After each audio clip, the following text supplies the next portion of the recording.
Bienvenidos a Antes todo esto era Shonen, ¿vale? Que estamos ya, bueno, diré un número más mal, la quinta entrega creo que es, yo qué sé. Y hoy queríamos hablar de formatos, ya lo hemos comentado en un sitio y digo, hostia, qué mejor que para hablar de formatos que traer a Pedro, editor de la Gran F, de Fandogamia, el cual ha Muy aceptado. buenas. Sí, me ha pillado bien, me ha pillado en horario laboral. Yo ¿Qué en has horario hecho? laboral me Pásate. apunta a lo que sea.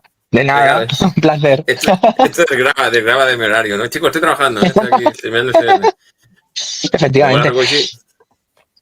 Pero creo que hablaremos un poco de formatos, porque creo no es exactamente bien cuál es la duda, pero me gustaría, ya que estás aquí, hablar también de los formatos originales, de cómo nos llegan aquí, ¿no? De cómo cambian, todas estas cositas, ¿no? Porque también a veces nos preguntamos, ya podemos empezar de la primera al frente, porque hay gente que tiene que sacarlo tan específica, exactamente igual a la edición original con el sobrecubiertas, y luego hay gente como, según que editores, ¿no? Que lo europeizan, ¿no? Y lo sacan en un formato como si fuera una novela gráfica a 20 pavos el manga, ¿no? Sí. ¿Por qué ellos sí y los otros no? ¿Hay una respuesta fácil a Bueno, esto o no?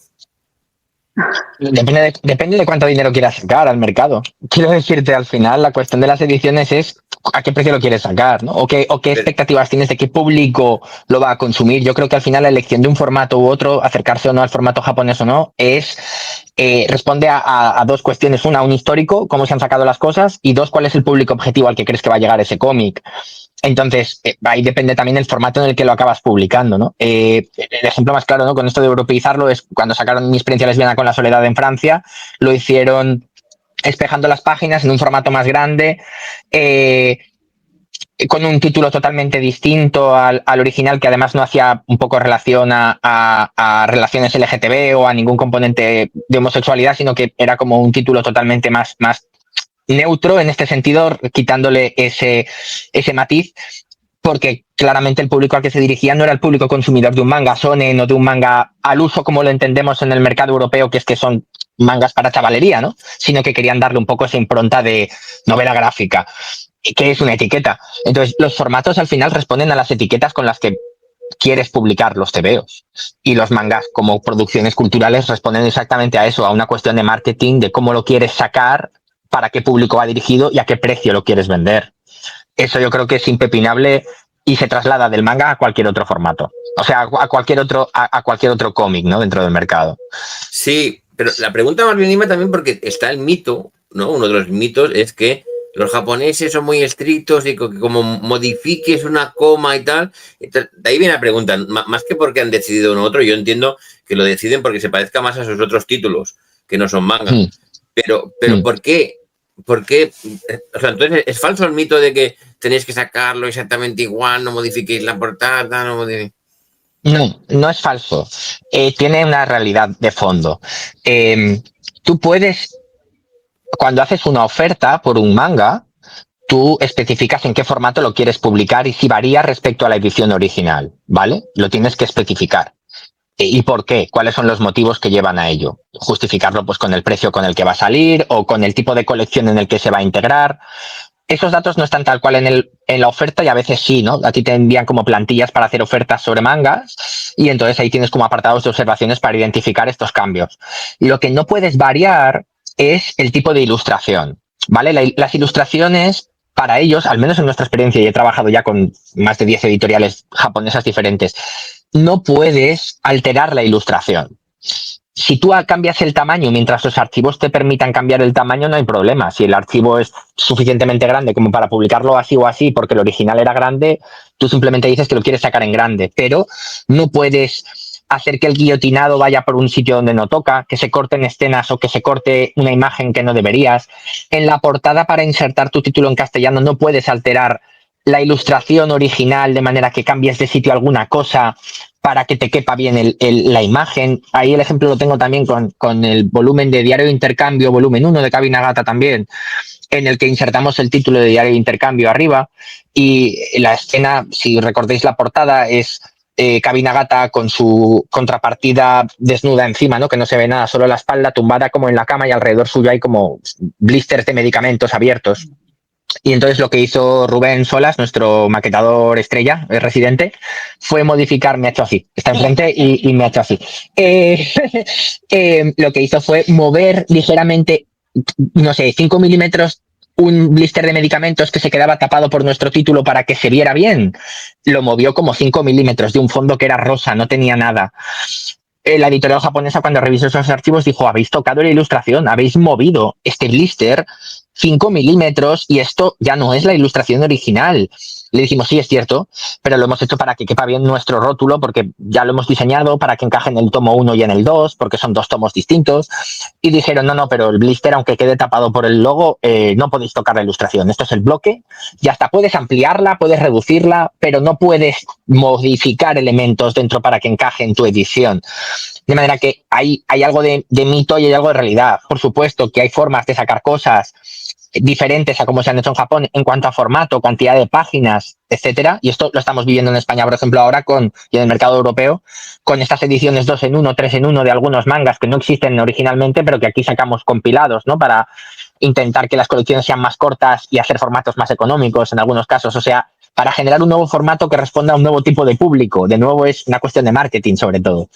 Pero no puedes alterar la ilustración como tal. Luego habrá editoriales que hagan lo que les dé la gana o tal, pero en principio infringen algo bastante básico en la edición japonesa, ¿no? Con los japoneses, que es que no puedes alterar las ilustraciones. Lo que lleva a muchos conflictos con la rotulación, por ejemplo, porque así como en el cómic americano o incluso el europeo, los bocadillos no están dibujados a mano, sino que forman parte de una capa de rotulación que se maqueta en InDesign. Están hechos, puedes alterar la forma de los bocadillos, ¿no? En un cómic americano, si nos llega de Dark Horse o de IDW, de donde sea, ¿no? Tú puedes alterar la forma de los bocadillos de manera que sin tapar otro personaje o sin tapar algo importante puedas hacer que se ajusten a la edición española.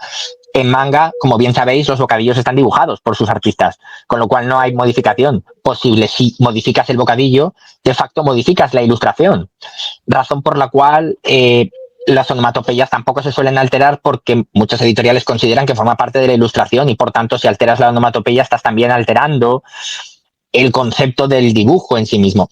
Y aún así se puede infringir si pides permiso. En los mangas de Kabi Nagata, una vez más, los hizo de referencia, pero es que hemos hecho muchas cosas con ellos. Rubén rediseñó y rehizo todas las onomatopeyas y todos los textos de fuera de página que estaban dibujados. Pero lo cierto es que se mandaron y contamos con su aprobación. Por tanto, hay hasta cierto punto situaciones en las que esto se puede permitir o no. Entiendo que en los mangas de Kabi Nagata, que son mangas de ensayo con mucho texto y con una interacción con el lector muy diferente a un manga de acción en el que la onomatopeya marca también el ritmo narrativo, en este caso las onomatopeyas de Kabi eran más explicativas o acompañaban a la narración textual más que a la narración de acción. Por tanto, estando dentro del formato del género narrativo, ¿no? En este sentido, y para no ir añadiendo en onomatopeyas que no eran muy grandes, textos adyacentes con la traducción al castellano, nos permitieron hacer esto y de hecho la autora acabó muy complacida, ¿no? con el resultado, porque Rubén se adaptó al máximo al estilo gráfico de la autora. Entonces hay cierto margen de maniobra siempre y cuando tenga sentido dentro de la narración y de lo que estás haciendo, pero las alteraciones solo para que quepa algo no están bien vistas, y las alteraciones que modifican sustancialmente la ilustración, aunque ya habéis visto sean 5 milímetros de espacio, les suponen muchos quebraderos de cabeza para justificar eso. Les es más fácil justificar un cambio de formato para adaptarse al mercado en el que se van a publicar que alteraciones dentro del propio manga que modifican, como os digo, la obra original de la autora o el autor. Entonces ya hay parte de mito y parte de realidad dentro de todo esto, claro. Es curioso porque los primeros mangas que sacaba aquí Planeta, las onomatopeyas las traducían y había esta gente que se dedicaba a dibujarlas otra vez y poner splash en lugar de... Sí. No, es cierto, yo recuerdo las de Detective Conan. Por ejemplo, en Detective Conan no solamente estaba absolutamente todo espejado, sino que las onomatopeyas estaban sobrepuestas encima de los dibujos. De hecho, a veces se notaba mucho, ¿no? O sea, era un estilo gráfico muy diferente el de esas onomatopeyas al original. Yo creo que tirarían por el apartado en observaciones, tirarían por el argumento de que para ellos, que se estaba emitiendo en ese momento en las cadenas autonómicas y en televisión y tal, era un producto que iban a consumir mucho público infantil, que iba a consumir mucho público joven y que por tanto para ellos les era más fácil hacerlo así. Yo creo que usaron esa baza para meterlo, ¿no? Y luego también, como siempre ha habido, los japoneses también cambian sus criterios con el paso de los años. Antes te decían que los autores daba igual como fuera, ahora apellido delante, nombre detrás, siempre unificándolo todo en todos los estandarizando un poco cómo trabajan con el mercado internacional para que no haya ediciones diferentes con diferentes nomenclaturas, ¿no? Para que se identifique siempre a los artistas de la misma manera, sea el mercado que sea, cuando trabajan para afuera. Entonces hay criterios que van entrando, ¿no? Dentro de su propio parámetro, y conforme el mercado se ha expandido para ellos internacionalmente, pues también han ajustado más los criterios. No podemos pretender que lo que se aplicara en los años 90 se aplique hoy en los 2020, porque Claro. ni son la misma gente que está detrás de las editoriales, ni son ni es el mismo mercado al que han copado, ¿no? Fuera de sus fronteras. Claro. Si dejaban hasta sacar grapa y todo, claro. Que eso ahora sería impensable, Claro. ¿no? Bueno, sería más difícil, ¿no? Como digo, es una cuestión de formato. Si hay un mercado en el que eso funcionara con títulos determinados, lo pondrías en observaciones. La cuestión es que al final tú contratas cada obra por separado. Creo que para un editor internacional que tiene que licenciar una obra original y dividirla luego en, si lo sacas en grapa, en 6 grapitas y tienes que hacer royalties por cada grapita, es como más complicado que simplemente hacerlo tal cual está en el original y ya está. Yo creo que el mercado japonés, como muchos internacionales, han ido ajustando sus criterios a lo que se hace fuera para unificarlo todo y para que les sea más fácil gestionarlo, ¿no? Y recibir aprobaciones por parte de las editoriales y por parte de los autores y autoras.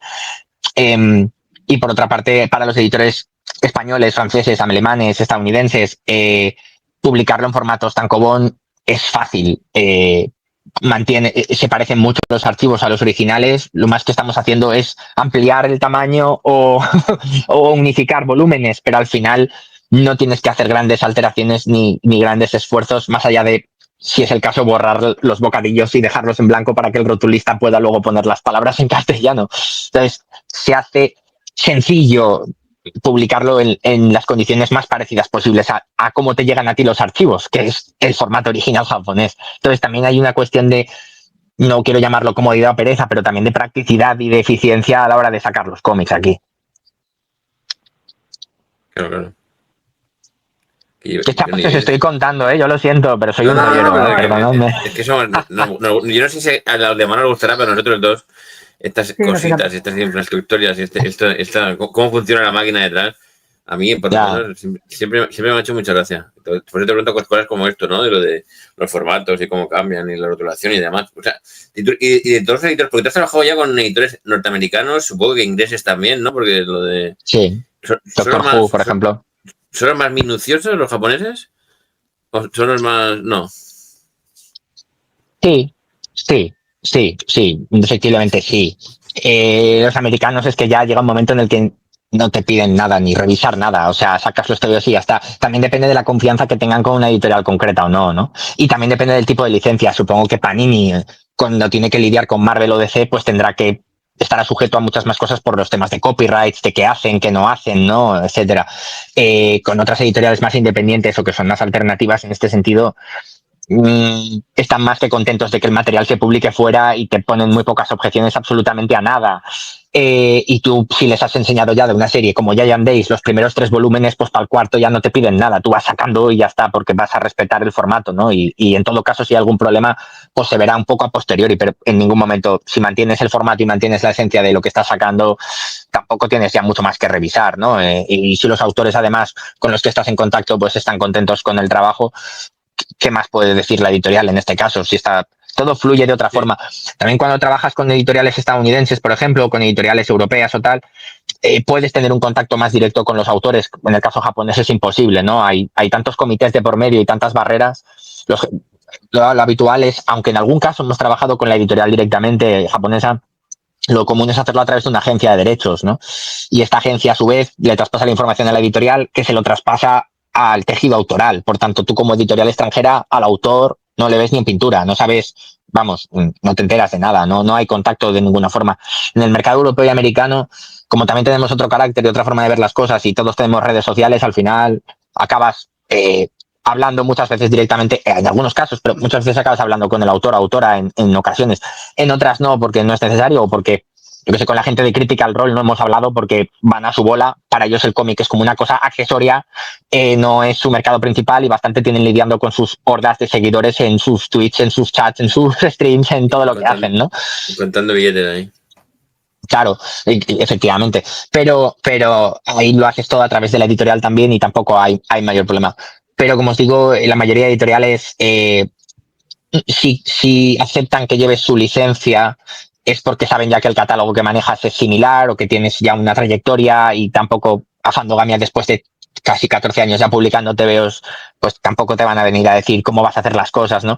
A Titan Comics, por ejemplo, los de BBC, que están en vinculación con BBC, como tienen la licencia de Doctor Who, pero está sujeta a copyright y derechos que tienen que revisar con la cadena de televisión, ¿no? Hay más gente que ostenta esos derechos. Cuando pedimos alguna modificación o pedimos tal, lo consultan y habitualmente la respuesta sin ver mucho es que sí, ¿no? En la edición de 4 doctores que hicimos de Doctor Who cambiamos la portada para una que hizo para la edición española Pedro R. Andreo, Electro, y les gustó y dijeron, ok, adelante, podéis cambiar la portada, y no nos dijeron nada más, no hubo grandes debates ni grandes observaciones que hacer, ni tuvo que pasar por 80 comités, fue una cosa muy sencilla. En Japón esto es distinto, ¿no? Tienes que mandarle siempre los archivos, tienen como muy presente que si no cuentas con la aprobación de la editorial, que a su vez cuenta con la aprobación de los autores, no puedes imprimir el TVO, la portada hay que enviar la página de créditos, hay que enviar tanto la sobrecubierta como las cubiertas, ¿no? En algunos casos nos piden que mandes el archivo entero, en otros casos no, porque si ya conocen a la editorial y saben cómo trabaja, pues ya no te piden nada más, ¿no? Te piden los archivos de portadas y sobrecubiertas y página de créditos para confirmar que todo está en orden y ya está. Y en algún caso sí que nos han dicho mandádnoslo para revisar por dentro algo. Tampoco, cuando hacen eso habitualmente tampoco te hacen comentarios respecto al texto, respecto al tal, simplemente confirman que todo está bien. Si te hacen comentarios los hacen sobre las cubiertas, por qué has elegido este título y no otro. Eso en Japón pasa a veces, ¿no? Cuando publicas algo y no lo haces de una forma muy literal, sino que adaptas el título, pues te piden por qué has cambiado el título, ¿no? Y entonces tienes que explicarles por qué. Y no suelen poner objeciones. Cuando publicamos Tonari no Helvética, que es de Filmarts en Japón, Filmarts no es una editorial que habitualmente publique manga, son libros de arte, libros de diseño, otras cosas, pero sacaron el manga de las tipografías, ¿vale? Entonces, que en Estados Unidos lo llamaron What the Font, para tener el chiste con WTF, ¿no? Y nosotros lo llamamos tipos de interés. Entonces, claro, la pregunta fue, ¿por qué lo habéis llamado tipos de interés? Y tuvimos que explicar en un párrafo cuál era el chiste, ¿no? Esto es, estamos haciendo referencia a los tipos de interés de la bolsa y la banca y el sector financiero, y es una palabra que sale mucho, un término que sale en la prensa habitualmente, y como en España, pues los tipos son las tipografías, pues tipos de interés nos queda bien, y el subtítulo abajo, respetando una guía sobre las fuentes tipográficas occidentales, tal, ya explica el contenido del manga y vamos, escribí este párrafo y la respuesta fue ok, sin problemas. Pero bueno, preguntaron por qué el cambio del título, ¿no? Entonces sí que son más minuciosos, o como mínimo tienen más cuidado con el detalle, por el respeto extremo que tienen también a la obra original y a los propios autores-autoras, ¿no? Su trabajo es intocable, todo lo que se modifique o todo lo que no esté aprobado absolutamente por el autor no lo van a considerar pertinente, aunque luego el autor simplemente lo mire o reciba el correo y sin mirarlo diga ok, pero para la editorial tener el ok de los autores es poder dar el ok a la agencia, que puede darnos el ok a nosotros y nadie tendrá que hacerse el seppuku después. Entonces, como tienen esta metodología de trabajo tan burocrática, tan organizada y tan jerárquica, es necesario respetarla. Por una idiosincrasia de cómo funcionan los negocios en Japón, ¿no? En Asia en general, pero en Japón con estos protocolos tan extremos que nosotros los vemos como algo muy cuadriculado y para ellos es como el día a día de su metodología. Entonces, dentro de esto nunca nos hemos encontrado con algo tan exagerado que suponga un impedimento. Sabes que tienes que mandarles con antelación los archivos para que revisen y que siempre harán algún pequeño comentario, esta palabra aquí, esto acá, habéis puesto aquí el nombre del diseñador gráfico del tal, pero mejor ponedlo aquí, que ya lo tienes en cuenta para el tomo 2 y a menos que lo vuelvas a hacer mal, que te lo dirán, oye, que te dijimos que lo pusieras aquí, acá, y le dices, ay, perdón. Casi viene bien que haya algún pequeño error para que ellos justifiquen que han mandado el correo diciendo sí, todo bien, pero cambiad esto, y es como, mi trabajo aquí ha terminado, ¿no? Ya está, todos estamos contentos, todo el mundo ha hecho su trabajo, la agencia ha tenido esto en cuenta, la editorial ha dicho que sí, el autor ha dicho que sí, le han dicho al editor español que no se entera, que cambiar esta frase la ha cambiado el editor, todos hemos hecho aquí nuestra parte de nuestro granito de arena en esta montaña, y ya está. Creo que Es forma buena parte esa, de ¿eh? algo que tienes Es buena asumido, esa, pero es ¿eh? verdad, es verdad. El fallo falso es buena, ¿eh? Para luego ya... Porque tiene que justificar su trabajo, ¿no? Bueno, ya está, no tiene más. En realidad es como uno que siempre se escapa algo a todo el mundo, a los editoriales japoneses también. Alguna vez nos ha llegado 3 tomos más tarde, oye, que pusimos esto y luego era esto otro, y es como, bueno, pues ha llegado 3 tomos tarde. No, tenedlo en cuenta para la reimpresión, vale, gracias.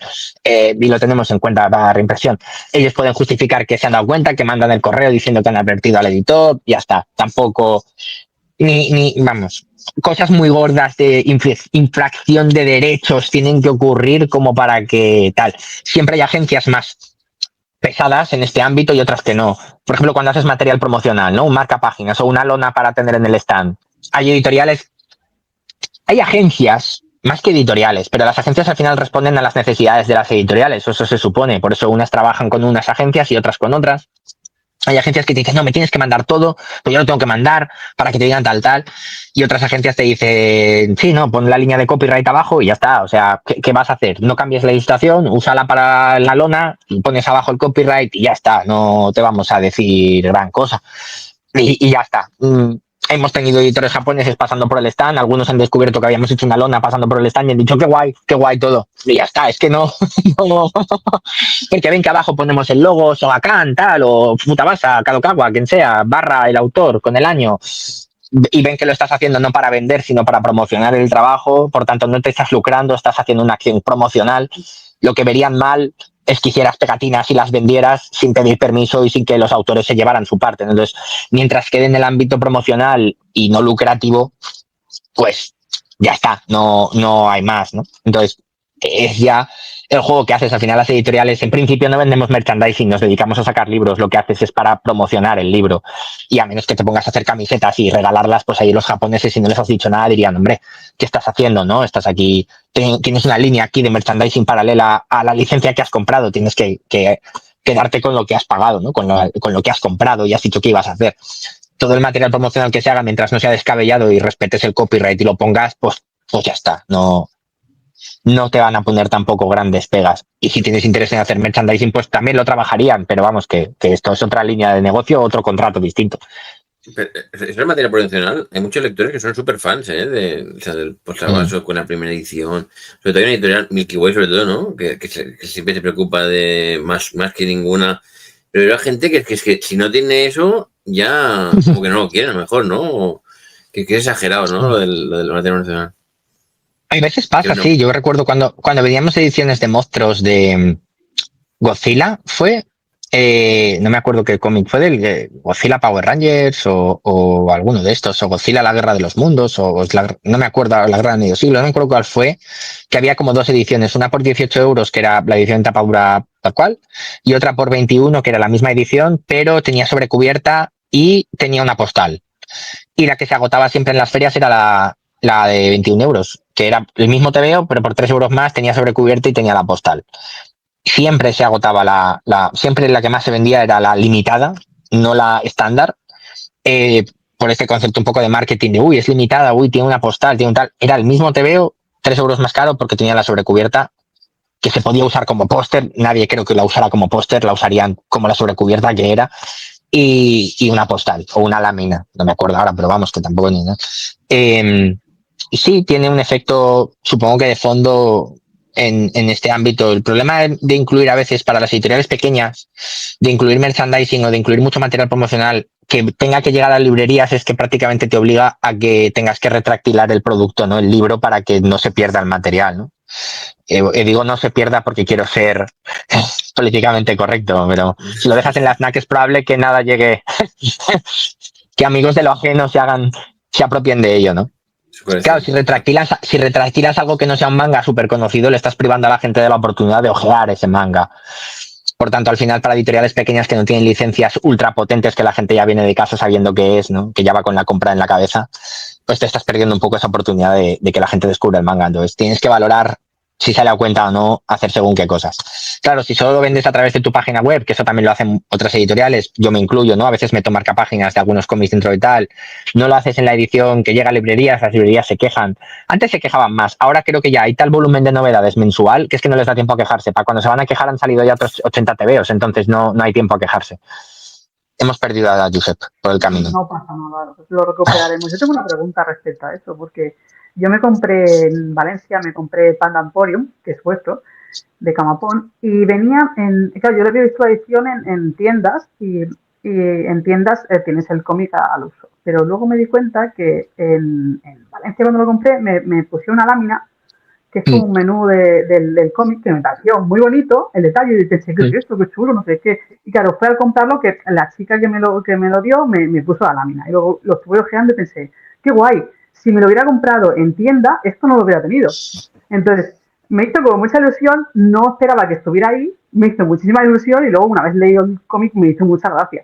Entonces, claro. ¿Por qué? Bueno, es que no, a veces nos gusta ser detallistas. Como hacemos campañas de preventa a veces de algunos cómics, sobre todo los que hacemos campaña de preventa principalmente son aquellos que son de autoría española, ¿vale? Habitualmente es así, ¿no? Antes hacíamos más crowdfundos de estos, ahora es verdad que no, porque hemos estado reestructurando un poco cómo lo hacemos para que tampoco coparan todo y dejaran de ser especiales. Hemos parado bastante con eso, pero retomaremos supongo que a partir del segundo semestre. Siempre lo hacemos con obras de autoría española para darles un empujón de promoción, ¿no?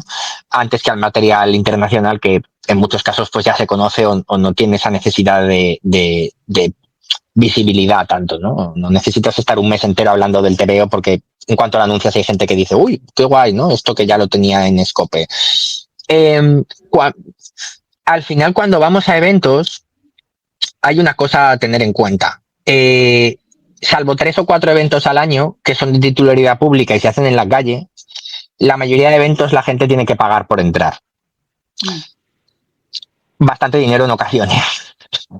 Entonces, de alguna manera, que la gente venga a comprar a los stands lo entiendo porque existe un concepto que es la venta por impulso y la venta para descubrir qué hay y el entorno te invita a ello, pero en general nosotros no es que no lo entienda, es que si los TVOs están en librerías, incluso en Amazon, ¿por qué nos vendrían a comprar a nosotros, no? Es más, de hecho, nosotros nunca aplicamos en las ferias a las que vamos, salvo de las que son obligatorias porque son ferias del libro, nunca aplicamos el descuento del 5% en los TVOs que vendemos. Nunca, lo vendemos al precio completo. Nunca he acabado de entender el porqué de lo del 5% de descuento. Yo el precio que pongo a los mangas o a los libros o los cómics ya es el precio que considero apropiado. En realidad, luego se aplica el 5 porque por ley las librerías pueden aplicarlo, la FNAC lo hace de forma automática, muchas librerías lo hacen. En nuestro stand nunca lo hacemos. Uno, por no luchar contra las librerías, no hacer una competencia más desleal. Es como si vienen a comprarme en mí, pues por algo será, les caer en gracia o tal, o porque les meto un marcapáginas de regalo, pero no aplico descuentos. No hay descuentos en Fandogamia, en los stands jamás. Entonces, bueno, de alguna manera te has llevado la lámina, pero si hubieras ido a la librería te hubiera costado un 5% menos probablemente. Bueno, forma parte del tal. En la web tampoco aplicamos descuentos. Aplicamos descuentos, aplicamos un descuento del 5% a los clientes que durante un año han gastado más de 50 euros en libros. Pero de alguna forma es una manera de fidelización y te obligamos a que hayas comprado más de una vez. Para llegar a 50 pues has tenido que hacer un par de pedidos o uno muy grande. Mucha gente ni lo aplica después porque es un clic que tienes que darle y hay gente que ni lo aplica porque al final el 5% pues es irrisorio dentro de un tal, ¿no? Si te gastas 100 euros pues son 5 euros, pero si te gastas 20 pues son 1 euro, ¿no? O sea, al final no es una gran diferencia teniendo en cuenta que Fandogamia no vendemos los cómics especialmente caros, ¿no? Entonces estamos en la media tirando a lo bajo en estos momentos por lo general. Entonces, bueno, de alguna manera es como gracias por venir al stand, ya que te has tomado la molestia de pagar una entrada, pues te llevas el marcapáginas o te llevas el sticker o el autor aquí firmando, ¿no? De alguna manera responde un poco a eso. Pero tenemos muchos marcapáginas o cosas así y cuando hacemos crowdfundos pues sí que metemos muchos regalos, ¿no? Dentro del por este concepto de la campaña de que la gente pues añada y que llegara a metas y demás. como digo, los crowdfundos nunca son crowdfundings al uso, el TVO siempre va a salir, pero cuanto más recaudemos en tal, pues más regalitos te podrás llevar de salida. Y lo hacemos, ya os digo, con TVOs de autoría española, porque siempre son los que históricamente parece que cuesta más de promocionar y vender, y de esta manera pues le damos un impulso, que luego generalmente en librerías también funcionan. Es feo si haces cosas muy grandes. Por ejemplo, si yo hago una caja coleccionista y solo la vendo en mi web o en mi stand, eso es especialmente feo, ¿no? Y las librerías sí que protestan porque lo ven como algo que prácticamente redefine una edición, ¿no? Redefine una colección.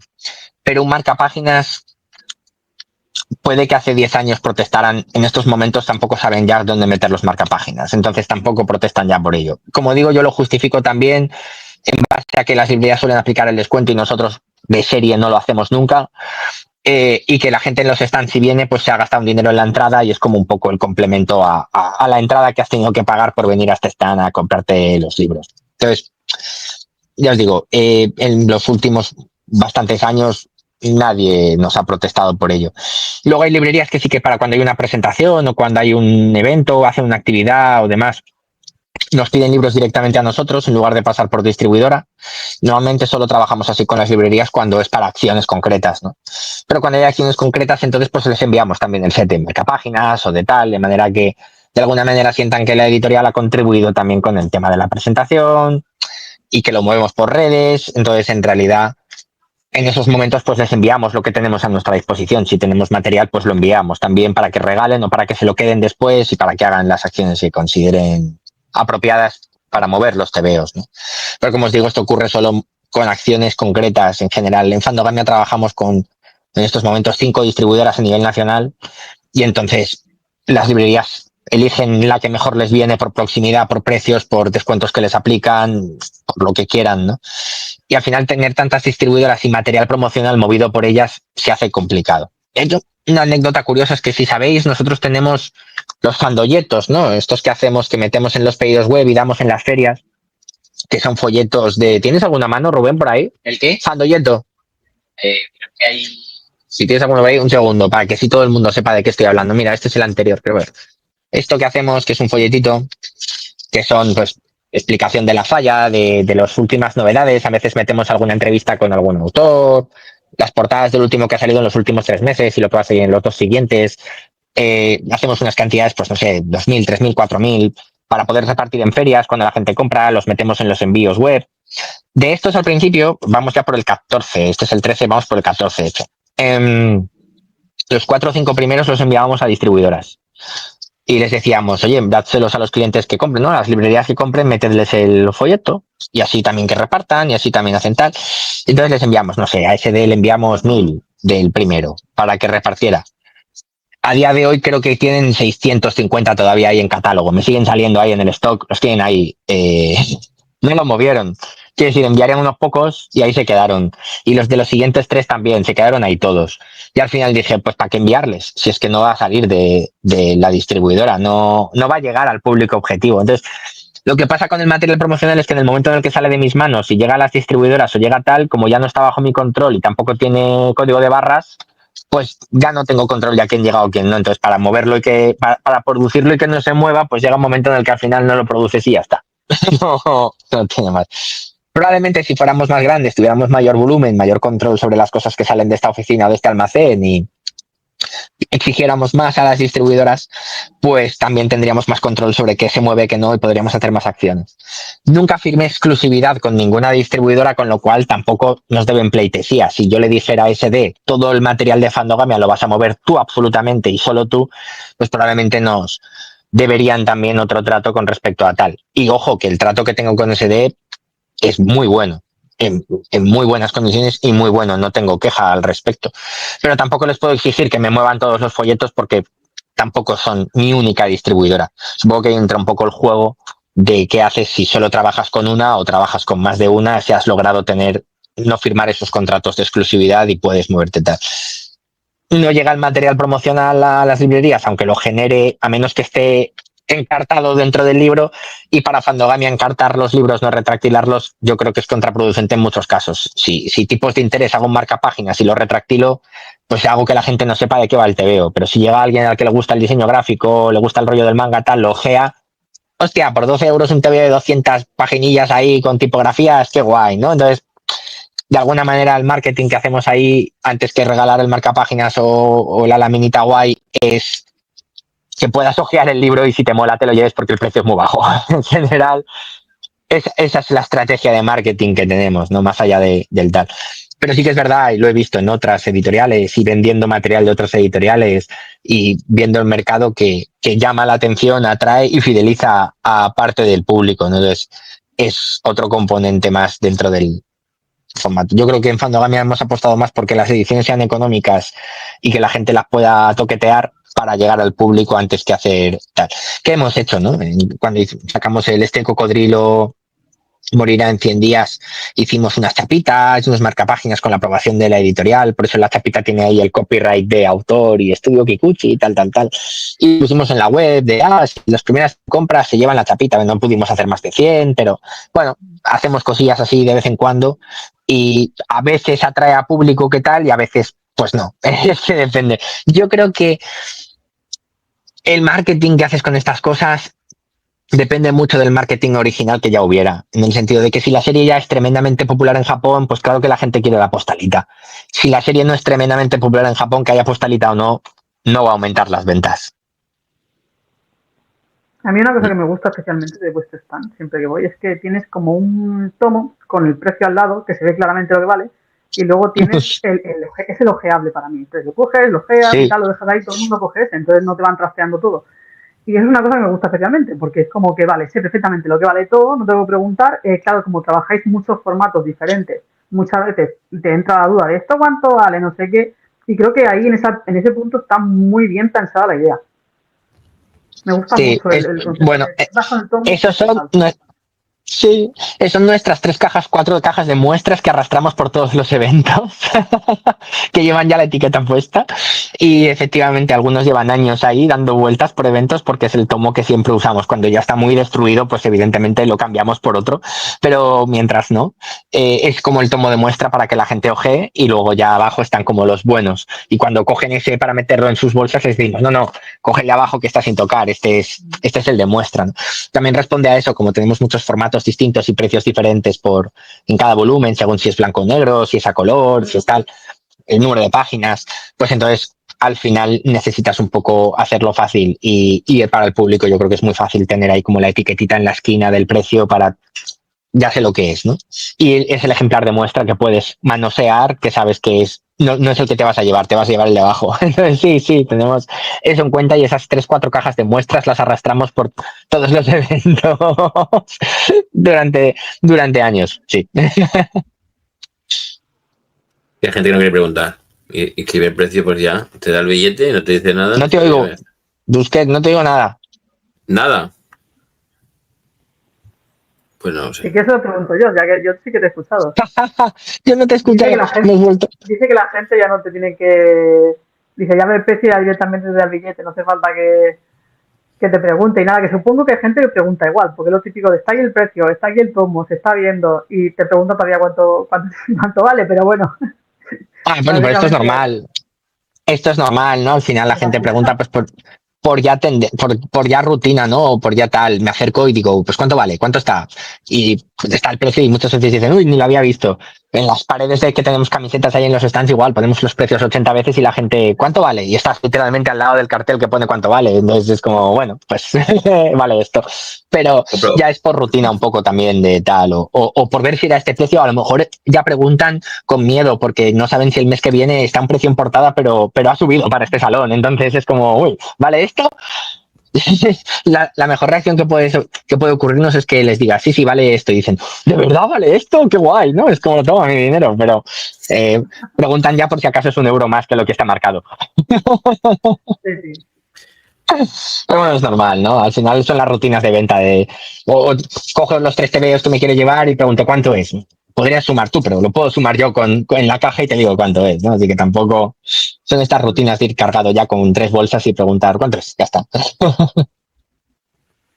¿Me escuchas ahora o no? ¿Me escucháis? ¿Se te oye ahora Yo o sí, no?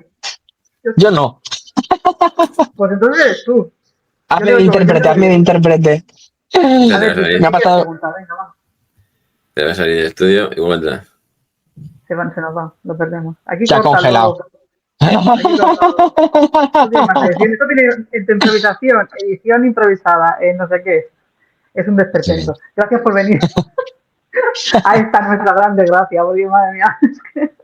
Cada día tenemos problemas técnicos, cada día. Cosas del riguroso directo, no hay ningún problema. Pero Los rollos de la improvisación ya. Y siempre nos quedamos callados a la vez y siempre pasan estas cosas. Bueno, ¿qué A ver, a ver ahora. ¿ahora me escuchas? Tampoco. yo te Que oigo. no te oigo, macho. Yo no. Ahora sí te he oído, a ver. ¿Has oído ahora? ¿Ahora? No. Sí he ido durante un segundo y luego te he vuelto a perder. Hostia. Pues, Lamentablemente. Voy a ver si soy yo. Salgo, entro yo, a ver si os oigo. Ya no sé. a ver si va a ser. Si la culpa es mía, va a ser más fácil que salga y entre yo. Sí, a ver. Bueno, Ahora te oigo, ahora te he oído. Vale. Ahora No, te he buena, oído. Rosa. Pero- ¿Sí? ¿Ahora me oyes? ahora os oigo a los dos. Sí, perfecto. Vale, pues perfecto. Vale, no. Lo que dice Rosa, que a veces yo no quiero. Comienzo a hacer preguntas, digo, sí, Rosa quiere preguntar una cosa. Me he estado conteniendo porque no quería adelantar temas, pero ya no sé cuánto tiempo tendrás, pero bueno, hay dos cosas. Una hay que decir el lema de Fandogami, al menos no sé si es oficial, y si no, me dices y lo cortas, que vamos a publicar el manga que no quieren los demás, ¿no? O el manga que nadie publicaría, o el esto, ¿no? Porque has mencionado al cocodrilo, ¿no? Que a mí me encanta. Sí. Me encanta ese manga. Y eso viene podemos hablar también ahora de cómo se consigue una licencia, ¿no? Porque ahora hay batallas y demás. Pero antes de empezar con eso, y antes que hablábamos de leyendas urbanas, que yo te lo pregunto en directo, pero estaría bien que la gente lo supiera, hay una gran leyenda urbana que todo el mundo la afirma como si fuera la verdad grabada en esto, es que los japoneses, para que tú puedas comprar X título, te venden 4 o 5 más, ¿sabes? Esa típica leyenda de ¿quieres publicar no sé cuántos? Que A ver. entendida de que no es cierto del todo. A ver, yo conozco el mercado de licencias, pero yo nunca me he metido a pelear por licencias grandes, ¿vale? Por estas estrellas del shonen o del shoujo que venden barbaridades. Yo sé que ahí se hacen ofertas y contraofertas y que las agencias vuelven y te dicen otra ha ofrecido más, quieres ofrecer más. Hay como un reparto de facto entre distintas editoriales, ¿vale? Y hay editoriales como Milky Way que han entrado a publicar cosas de Shonen Jump, que son las cosas de Shonen Jump que otras editoriales quizá no hubieran publicado, y entonces pues se meten con Akanebashi o se meten con tal, que son licencias que a lo mejor otra editorial que se centra más en la acción y no en mangas más narrativos o más en las que lo que predomina es el diálogo, ¿no? Y hay otro tipo de acción. Las guerras o las batallas son de otro estilo y no hay asesinatos de fondo, no es de Death Note, que aunque tiene diálogos, pues no hay muertes de fondo. Entonces, yo creo que cada editorial también tiene un poco su idiosincrasia, su modo de trabajar, sus temáticas y sus ambientes, y entonces les encajan más unas cosas u otras. Pero yo nunca he entrado a pelearme con este tema.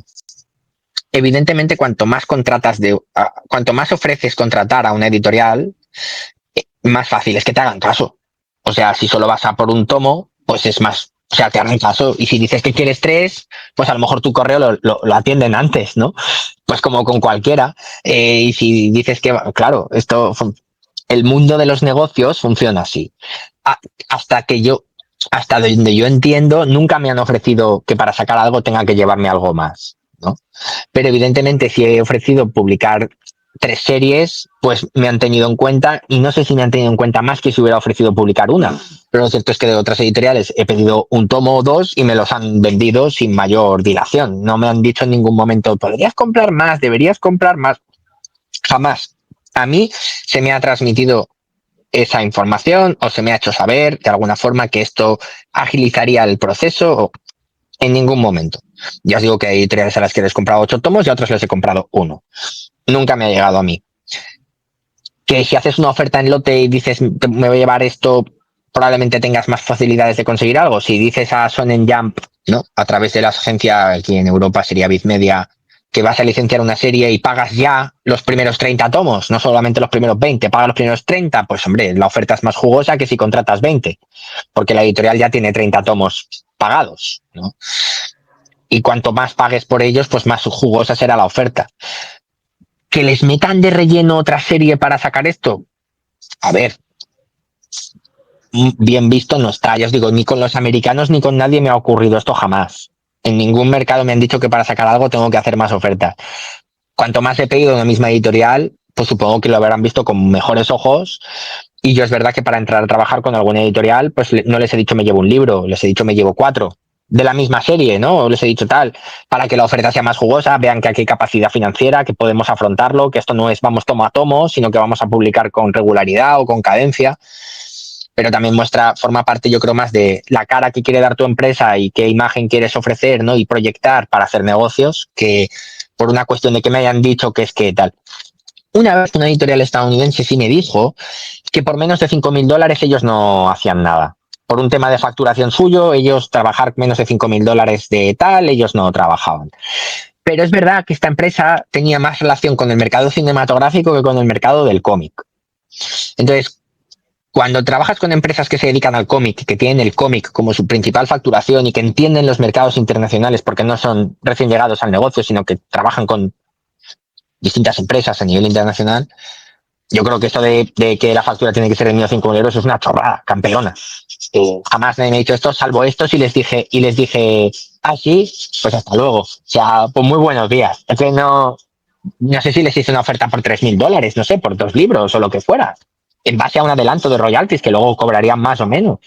Y si me dices que es que tienes que llegar a 5.000 para que te haga caso, ¿no? Para que contabilidad nos saque la factura, es como, bueno, pues no conocéis este mercado, y no será a través de mí con quien lo conozcáis, hasta luego. Y en general, fíjate que he trabajado con empresas grandes y ninguna me ha dicho jamás ninguna chorrada de este estilo del volumen de facturación o tal. Una que lo que quiso fue rascarme a ver si les pillaba otro libro para hacer que el redondeo fuera 5 y no 3.500. Bueno, pues no les salió bien. No, ya os digo que yo creo que responde más a una cuestión de los negocios que una cuestión de una metodología real que exista por parte de Japón. Vale. Y como todo, cuanto más les pilles, pues mejor, ¿no? Más caso te harán. A nivel de negocios verán un mejor socio internacional que paga más que otro que paga menos. Esto ya. Es que con el traje, ¿no? El traje con el sombrero, ¿no? De rico, ¿no? De editor rico. Otra leyenda urbana que hay es que a lo mejor antes de venderte más cosas te dan uno para que vean tu manufactura. Aunque bueno, supongo que si tú le das muestras de tus libros anteriores debería de valer, ¿no? Pero también es otra leyenda urbana, ¿eh? De antes de sacarme Dragon Ball, ¿me vas a maquetar este? Bueno, a nosotros, mira, ha cambiado todo mucho también en los últimos años. También, no sé hasta qué punto para mal, pero bueno, entiendo el concepto. Si os fijáis, voy a hacer un pequeño análisis. Si os fijáis, en los últimos 5 o 7 años han salido un montón de pequeñas editoriales de manga, ¿vale? De las que el ratio de supervivencia después de 4 años es un 10%, ¿vale? ¿Por qué? Bueno, hay muchos motivos que llevan a esto. Por un lado, que el manga es un reclamo fácil porque es verdad que hay un público juvenil al que le interesa mucho y parece que mueve mucho, parece que hay numbers, pero no todos los mangas venden lo mismo. Esto ya se ha hablado por activa y por pasiva. Hay mangas que desbaratan totalmente las medias porque si venden 100.000 o venden 30.000, desbaratan la media del que vende 300. Parece que todos vendan de media 3.000 y no es verdad. Por otro lado, hay, no quiero decir falta de profesionalidad, pero sí que hay gente que acaba de llegar y saca un manga y pues los estándares de calidad a veces no son lo que se espera en el mercado. Y por otras veces, pues pones todos tus huevos en una cesta que es en 2 series concretas y si las 2 series no funcionan como esperas, pues no puedes continuar porque no ves que haya rentabilidad a medio plazo, ¿no? Pero esto de que lleguen editoriales, muchas pequeñas, a sacar mangas sin haber publicado nada antes es porque evidentemente los japoneses han cambiado ese criterio de tienes que haber publicado algo antes para poder publicar manga, ¿vale? Si existiera ese criterio, muchas editoriales no habrían empezado a sacar manga, ¿vale? Es verdad que hay mercados de más fácil acceso en estos momentos porque son mercados expansionistas. El coreano, por ejemplo, el taiwanés o el chino, son mercados que no tienen tanta impronta en el mercado internacional como lo es el japonés y por tanto ponen muchas más facilidades para acceder a ese material. Por tanto, si publicas un manga chino, un manga tal o uno taiwanés y demuestras que has publicado esto en este formato, es fácil que un japonés luego te diga, pues mira, sí, has publicado esto, tiene formatos muy similares, la paginación, el tramado, tal, puedes sacar cosas, ¿no? Cuando nosotros llegamos al mercado japonés, que ahora ya unos 10 años o así, nosotros habíamos, aparte de haber publicado mucho fanzine y mucho TV español y mucha cosilla tal, habíamos publicado Corazón de Melón. que es una licencia Euromanga, ¿no? Dibujada por Xian-Nu, con guión de Chinomiko y de, en su momento, bueno, estaba Magma Studio ahí metidos. Es una licencia de videojuegos bastante potente en ese momento porque manejaba mucho, había muchas usuarias y funcionó muy, muy bien en ventas. Y claro, tenía un formato absolutamente japonés en cuanto a sobrecubiertas, páginas por dentro, tenía tal, ¿no? Era como un manga, pero europeo. Y habíamos publicado varios tomos ya, entonces cuando fuimos por primera vez a una reunión con japoneses, con una editorial japonesa, lo hicimos con los tomos de Corazón de Melón y dijimos, mirad, hemos publicado esto, que se está vendiendo así, hemos publicado estos tebeos de autoría española, estamos publicando esto otro, tenemos esto proyectado, tenemos un recorrido pequeño, pero lo tenemos y hemos publicado material muy similar a esto. Entonces, la editorial con la que tal, que fue Sogakan, de hecho, cuando fuimos les dijimos, mira, buscamos algo tipo romance y buscamos algo tipo aventura con humor. ¿Qué nos recomendáis? Fuimos, aunque teníamos en mente varios títulos, fuimos con el objetivo de que nos recomendaran ellos algo.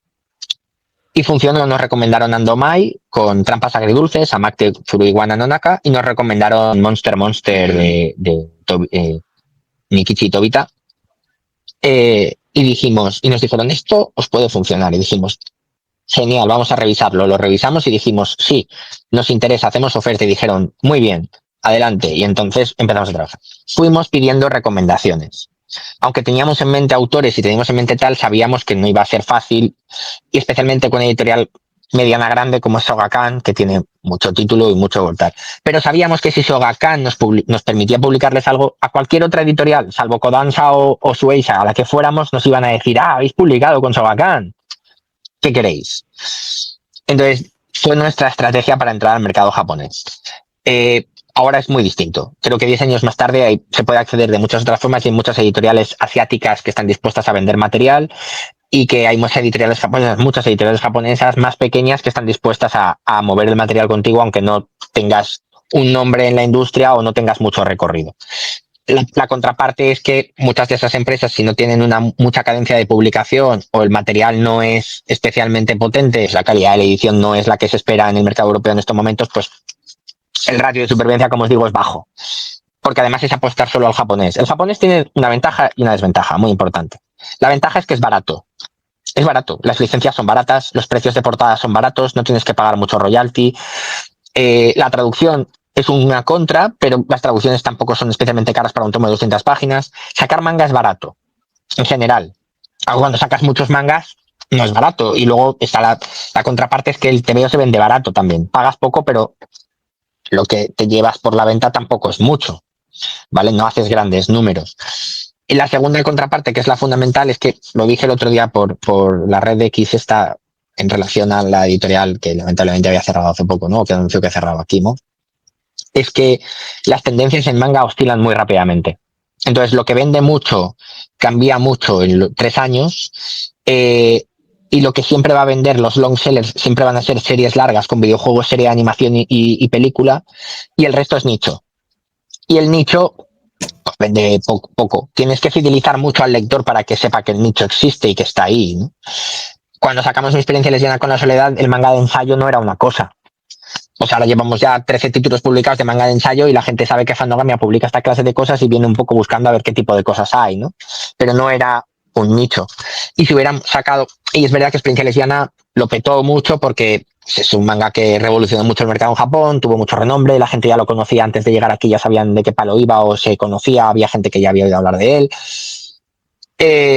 Pero fue un nicho y abrimos un nicho nuevo, ¿no? En el mercado español para manga, al menos en este ámbito. Pero que no es fácil. Si no tienes una cosa como muy revolucionaria, si lo que vas a hacer es sacar un shonen más o un manga más de fondo de un ámbito determinado, los long sellers se te van a comer tu cuota de mercado y las grandes editoriales que publican a destajo se van a comer lo que te quede de cuota de mercado. Es barato sacarlo, pero recuperarlo no es fácil en estos momentos. El BL hace 10 años y 5 años vendía X, hoy vende X menos mucho. Esto ha llevado a que editoriales incluso con un carácter más histórico que tenían más años pues se encuentran en una situación también de indeterminación en este momento, y apostar solo por el manga para mí es una apuesta arriesgada en este momento, aunque sea una apuesta barata, es una apuesta arriesgada. Fandogamia ha sobrevivido porque somos una rara avis en el mercado español. Aun siendo una editorial pequeña, mediana, como decimos, la grande de las pequeñas, la pequeña de las medianas, ¿no? Por volumen de títulos publicados al año. Publicamos manga, publicamos cómic español y publicamos cómic europeo y cómic americano. Con lo cual, si yo veo que algo baja, pues lo cambio por otra cosa. Cambio de mercado absolutamente. De hecho, el público hace cuenta. Es verdad, cada vez sacamos menos. Seguimos con Marronier. El parón que hubo fue más por la Dana y por la jodienda que nos supuso todo el desbarajuste de finales de año, que tuvimos que cómics que íbamos a sacar en noviembre, sacarlos en febrero del año siguiente, y ha habido ahí un desajuste que han pagado el pato los mangas. De eso es la verdad.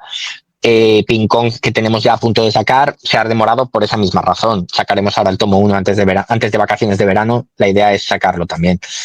Este desajuste ha sido tal. Porque he priorizado otras ramas que en estos momentos funcionan mejor.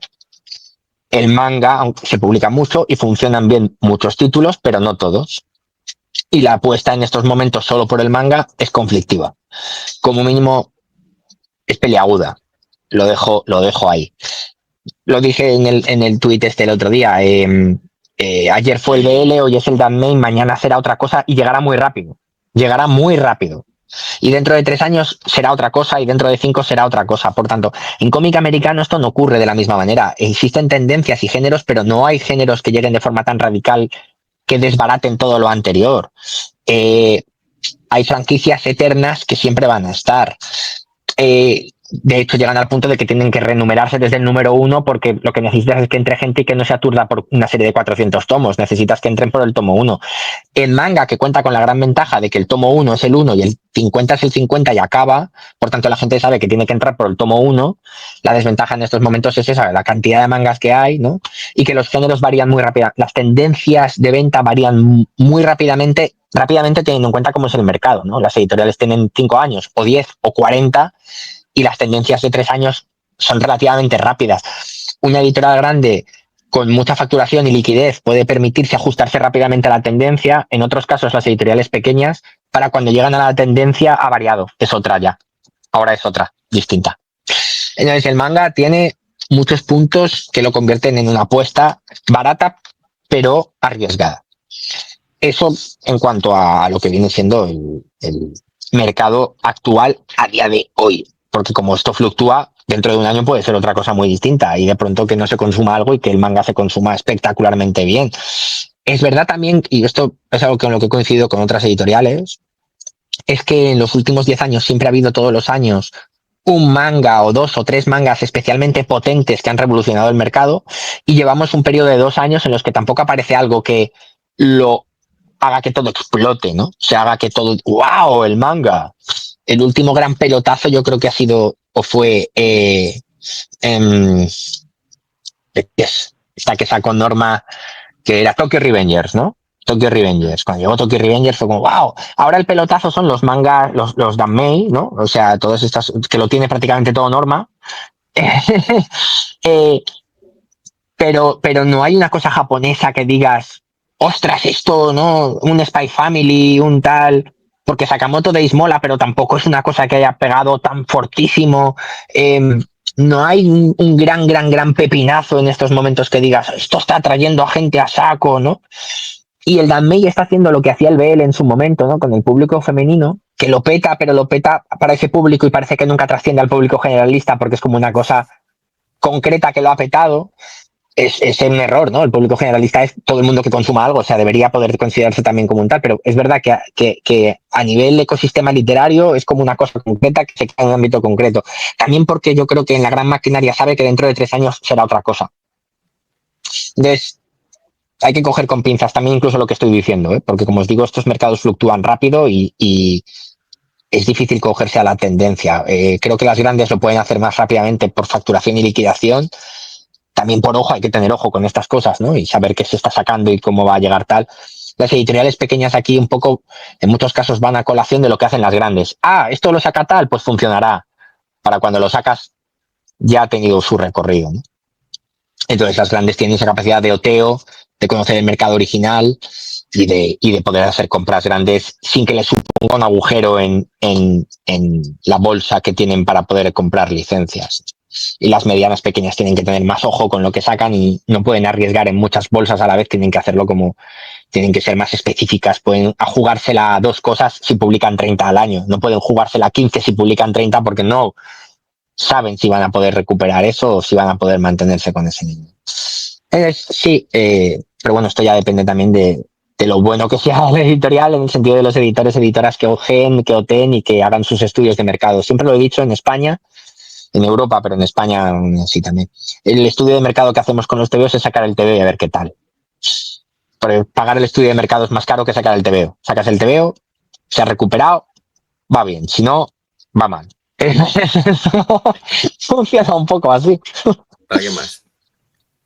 Yo quería preguntar también, porque si se nos va a acabar el tiempo, bueno, eres de aquellos invitados que te hacemos una pregunta y respondes 4, 5 o 6 dentro Perdón. de la respuesta. No, está guay, ¿no? Te quería preguntar, claro, sobre el tema de licencias. Bueno, has dicho 2 cosas, porque todo el rato estás hablando de la agencia, que la gente no lo debe desconocer. La gente debe creer que la mayoría de cómics vas tú al señor Suisha, hola, señor Suisha, soy de Sandogamia, véndeme, ¿no? Y no conocerán la figura esta de los intermediarios, que hace poco estaba viendo este documental que han hecho sobre Dragon Ball y hablan que TV3 no iba directamente a Toei. Había unos señores que hábilmente habían comprado la licencia antes y fueron ellos los que se la vendieron a esto, ¿no? Pero por otro lado también has dicho que fuiste directamente, ¿no? Entonces, yo ahora te quiero montar una editorial. Pero sí, aunque vayas directamente, a ver, tú cuando vas a ferias internacionales, porque yo fui a una feria internacional para presentarme directamente, ¿no? En tal, había tenido correos previos, ya había tenido tal, y entonces fui a presentarme. Tú cuando te reúnes en las ferias, te reúnes con agentes y estos agentes vienen con editores de la editorial en concreto también, ¿vale? Eso para cuando vas presencialmente allí o cuando viajas a Japón, pues te reúnes con editores, pero siempre por mediación de una agencia. Las agencias de derechos, que unas cuantas bastantes, trabajan a veces con... hay editoriales que trabajan con una sola agencia y hay otras que trabajan con muchas agencias distintas y es saber por dónde llega la oferta, ¿no? En el caso de Shueisha, por ejemplo, como Shogakukan en Europa, la agencia para Europa es Viz Media, ¿vale? Entonces, no es que Viz Media tenga los derechos per se, aunque Viz Media tiene su propio trasiego y publica cosas también porque tienen como su propio departamento editorial. Tú cuando lo haces a través de una agencia, la agencia existe por un concepto un poco japonés también, de que todo tiene que ser muy burocrático, muy jerárquico, muy tal, y que entre nosotros trabajar con el mercado extranjero no es trabajo de la editorial, eso es un trabajo que tienen que hacer otros, la editorial se debe a sus autores y a su público, ellos trabajan para su mercado y ese es el trabajo de la editorial. Lo que hacen de venta afuera es subsidiario, es secundario, no es prioritario y se hace a través de una agencia que es la que controla eso y la que ofrece los PDFs y la que habla con los editores internacionales y la que tal. Entonces, tú primero tienes que saber qué agencias hay y con cuál quieres trabajar o a cuáles quieres enviarles ofertas, a cuál te quieres presentar. Nosotros, no sé, en estos momentos trabajaremos pues con 4 o 5 agencias distintas porque cada editorial en Japón trabaja con distintas agencias. Entonces tú la oferta no la mandas a la editorial, la mandas a la agencia que sabes que trabaja con X editorial y les dices qué quieres sacar, en qué formato, a qué precio lo vas a publicar en España, cuántos ejemplares pagas por adelantado. Mira, oye, te pago 1000. Te pago el 10% de las ventas de estos 1000 ejemplares de esta primera tirada de este cómic que va a tener esta tirada y va tal. Y si son 7 tomos, les dices, pues mira, te contrato los 7 ya, o te contrato 5 ya, te contrato 3 y cuando llegue al 3 te pago más. Y seguimos contratando desde ahí, ¿no? Entonces, tú esa oferta la envías a una agencia. La agencia se la envía a la editorial. La editorial la pondera y vuelve con una contraoferta o acepta tu oferta o la rechaza. Una cuestión interesante es que de la oferta que yo hago ya va incluido el precio de la agencia. Yo no le pago a la agencia aparte.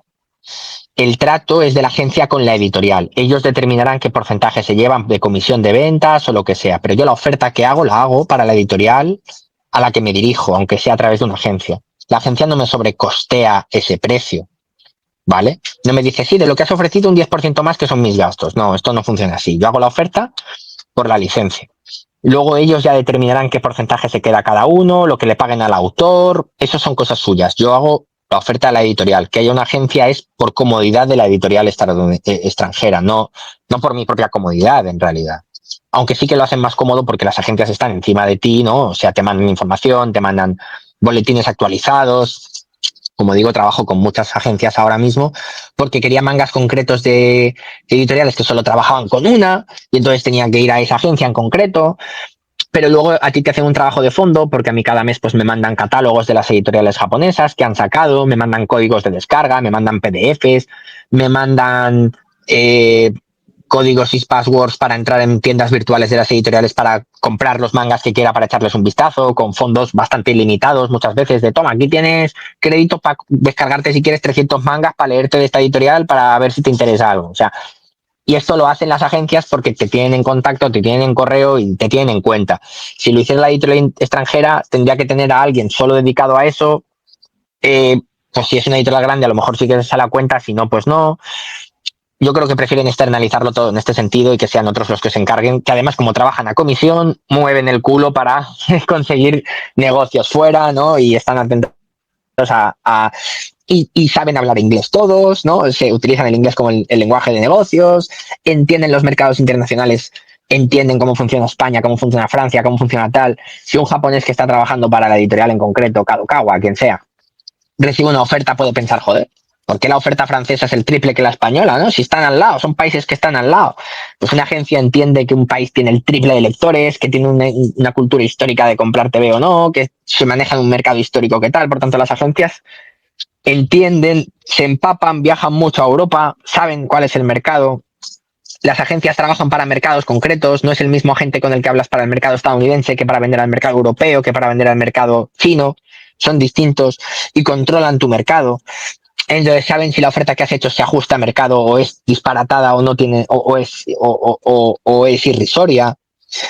Es más fácil trabajar con agencias que además entienden que muchos editores de fuera no comprendan los protocolos, no tal, entonces intermedian en todo. A ti solo te llega la información final, no te llegan los 80 comités que han tenido ellos por en medio para debatir una oferta o no.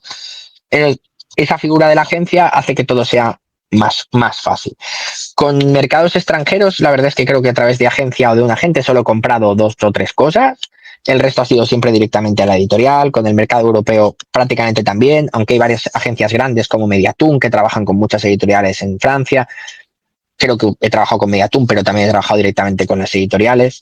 En Japón, creo que a lo largo de todos estos años, solo una vez he trabajado directamente con la editorial y el resto han sido siempre a través de agencias. Pero es cómodo, como te digo, porque las agencias te envían mucha información, te envían muchos datos, trabajan con muchas editoriales, te descubren cosas que a lo mejor no conocías. Es un mercado muy grande con muchísimos títulos y lanzamientos anuales y si destacan no te hacen llegar, hey, esto creo que os puede interesar, ¿no? Esto tal. El 99% de las veces no, porque al final es su trabajo de ofrecerte todo y tú tienes que ponderar, pero en muchas ocasiones sí, es interesante y tener acceso a ese material pues te complementa, ¿no? El trabajo que haces aquí, ves las tendencias de mercado, por dónde van las cosas.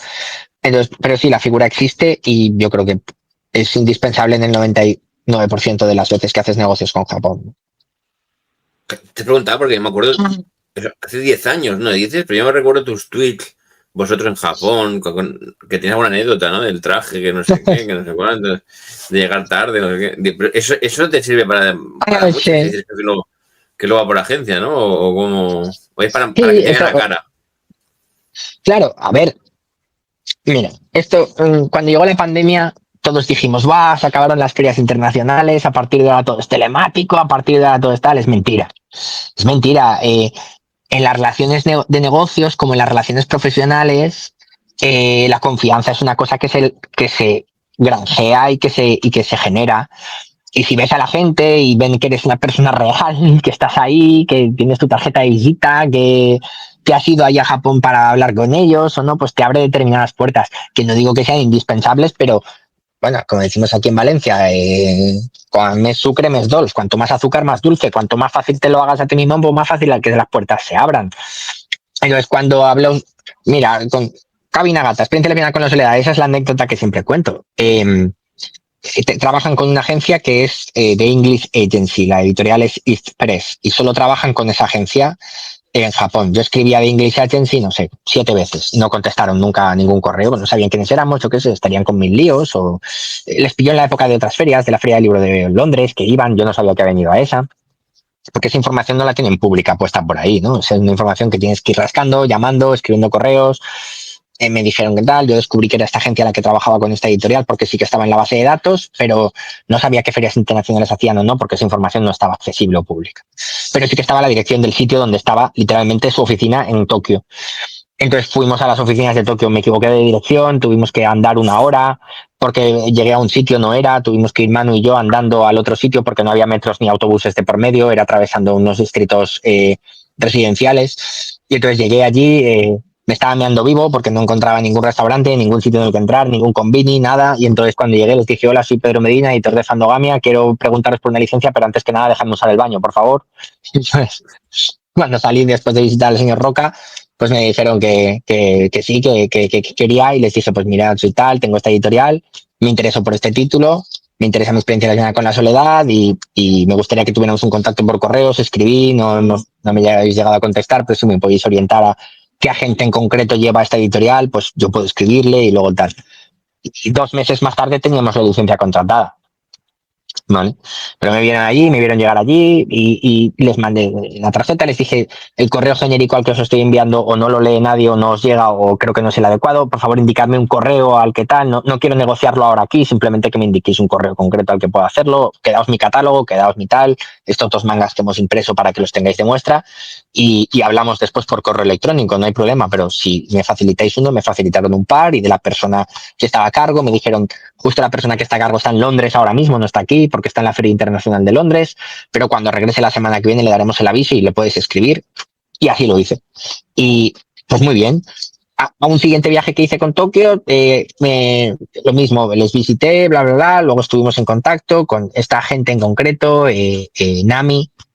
Al tercer viaje que hice, no solamente fui a visitar la editorial, a East Press, y me dieron las gracias por las licencias que había comprado y por las ediciones españolas, sino que además el agente, Nami, que ahora estaba de baja por maternidad, pero que siempre majísima, me llevó estaba en la oficina en Kanda Jimbocho y me llevó a comer a un restaurante al que Rampo Edogawa, ¿no? El escritor de novelas de misterio por antonomasia en Japón, se comía sus boles de arroz con gamba rebozada y tenían ahí la foto y tenían ahí el tal y la firma del tío, bla, bla.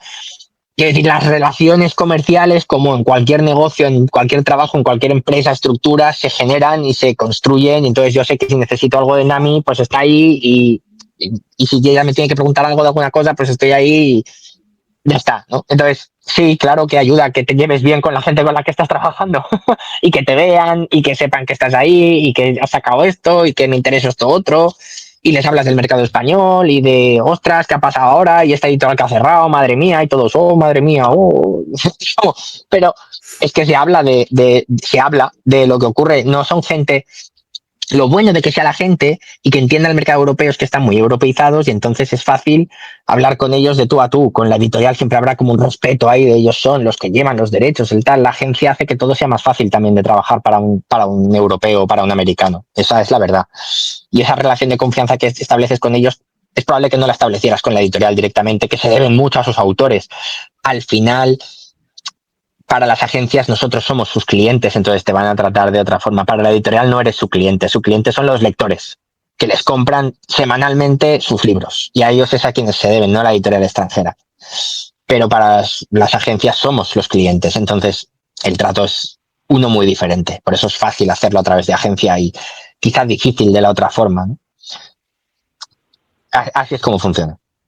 Entonces, claro que la presencialidad importa en muchos ámbitos, ¿no? En muchos de la vida. Y al final nosotros trabajamos desde aquí y ellos desde allí, pero si te encuentras ocasiones de poner puntos en común y encontrarte y verte y tomarte un café, pues mejor. Vale, pero el tema es presencial con la agencia, no es presencial con el editor final, que eso es ni no, sí, entonces en las ferias internacionales sí que ves al editor. Pero nunca, o sea, sí, yo he visto muchos editores. Madre mía, tengo aquí. Mira, todo esto son tarjetas de agentes y de editores. Todo esto son tarjetas. Y he cogido las que tengo aquí en la mesa. O sea, vamos, será por reuniones que he tenido yo con editores y con tal. Claro que claro que están. Pero al final con el que vas a trabajar y con el que vas a tratar es con el agente, no con el editor. Al editor le ves, muchas gracias por haber aceptado la oferta, muchas gracias por tal, ellos te dicen muy contentos con la, con la edición, el autor está muy contento, tú le dices, pues a lo mejor en 2 años querríamos traerlo a España, que firmara, o nos gustaría hacer otra edición de otra cosa, muy bien, tratarlo con la gente. Al final es un poco que te vean la cara, que estás agradecido, ellos están agradecidos, todos estamos muy agradecidos y ya está. Oscar Amades y ya está, adiós. Pero con el que vas a tener trabajo diario, o semanal, o mensual, o anual, o continuo, es con la agencia. Claro. Vale. Tengo vuelto a perder a Josep. Perfecto. No, Josep, no, estás congelado. Pero. Siempre pasa lo mismo. Tú lo ves, yo lo tengo perdido. Ahora, ya está, se ha perdido completamente. Siempre estamos igual. No, hombre, ahora vuelve. Muy interesante. Yo no sabía que se trabajaba más por... Sí, con el mercado japonés, desde luego que sí. Hola, Josep, de nuevo. Sí. Hola. Hoy es el día. Ahora he vuelto a no oírte, no puede ser. ¿Qué está pasando otra vez? Bueno. Se está conectando el micro. Bueno, ya para lo que queda, si tienes algo que preguntar, pregúntale atrás. Sí, pregunta. Hacer de aquí el intérprete, si me llega, porque si no ya... Una pregunta. ¿Qué más queréis saber? No he dejado preguntar. Espera, ahora estoy yo que estoy viendo la batería del audio. Madre mía. ¿Me toca preguntar a mí o que ya hemos vuelto a perder a Josep? ¿Qué está pasando? No, pues digo que ya he hecho muchas preguntas. Está y se mueve, pero no se le escucha. Hay muchas cosas que he ido preguntando, o sea, que quiero preguntar y tal y como las me iba haciendo la lista, digo, pues si ya está contestando ahora. Entonces hay muchas cosas que ya has contestado que quiero preguntarte. O sea, es absurdo. Ya os he dicho al principio que era rollero con las respuestas, pero es que al final todo está hilado, ¿no? Todo está conectado. El trato con unos, con otros, cómo se trabaja, todo está conectado. Entonces, no. Es verdad que yo arranco y me pongo, pero es que al final todo está conectado. Los invitados que nos dan, que fluyen, digamos, sí. Son de agradecer. Como te digo, es que soy muy rollero, soy muy pesado y hablo de más, de más. Hasta el momento no hemos que no se te oye, déjalo estar. Ya, yo no te oigo. La gente te oirá, yo no. La gente no me oirá, pero bueno. Da igual. Si no le pones unos subtítulos abajo. Sí, la gente me oirá, yo creo. Si no pasa nada. Sí. Si no corto esto, ya está. Y no pasa nada. No te oye, pero dice que bueno, que la gente seguramente nos oirá. O sea, que seguramente el problema está entre vosotros, porque yo soy gobierno dos, entonces el problema no Probablemente yo, pero lo siento. Entonces, yo doy yo el cierre a esto. ¿O quieres preguntar alguna cosa más y quieres trasladar la pregunta? No, yo creo que está, ¿no? Ya hemos... ¿Qué diría? Yo creo que estaría bien por hoy. Que dice que sí, que hasta que nos ha quedado todo bastante claro. Yo te vuelvo a agradecer que hayas venido. Siempre es de agradecer que venga gente. Un placer absoluto. Yo para estas cosillas, a mí también me gusta que la gente conozca los entresijos de la industria, que al final es una industria, es una profesión, un trabajo de fondo. A veces es un poco todo cogido con celo y otras veces parece como mucho más organizado y mucho más estructurado. Al final todo responde a una estructura, aunque no se pueda ver, pero yo encantado de transmitiros hasta donde puedo, hasta donde sé y de forma que entendáis un poco cómo funcionan todos estos puntos, ¿no? Cómo hila todo y cómo al final todo está conectado. Así que nada, para cualquier otra vez, aquí estoy. Vale. Un placer. Pues muchas gracias. Nada, adiós, Josep. No sé si me escuchas, pero adiós a todos. Te escucho perfectamente. Chao. Te escucho perfectamente. Ahora sí te escucho. Bueno, da igual. Que nos vamos, gracias. Una vez más. Ya volverá otra vez Pedro. Ya tenemos solucionado el sonido. Si no, lo doblaremos o lo subtitularemos. Pero yo de todas formas creo que a vosotros YouTube capturará el sonido de todos y lo mezclará de aquí. O sea, que ningún problema. Si se ha quedado alguna duda... Yo no me acuerdo ahora, creo que nos he explicado bien. Yo creo que explicar el tema de agencias, de cómo las licencias y alguna leyenda urbana como eso de hay que comprar, si quieres Dragon Ball, tienes que comprar también Machu Picchu Watch y no sé qué, no sé cuánto. O lo de lo miran todo con lupa, esas cosas que queríamos saber, ¿no? Y porque unos mangas son gordos, otros mangas son pequeños, otros mangas son en grapa y esas cosas. Queremos saberlo. Y bueno, si hace falta un segundo parte sobre edición, pues ya hablaremos. Gracias, Pedro. Muy bien. Un placer. Muchas Hasta luego. Cuidarse. Chao. Adiós.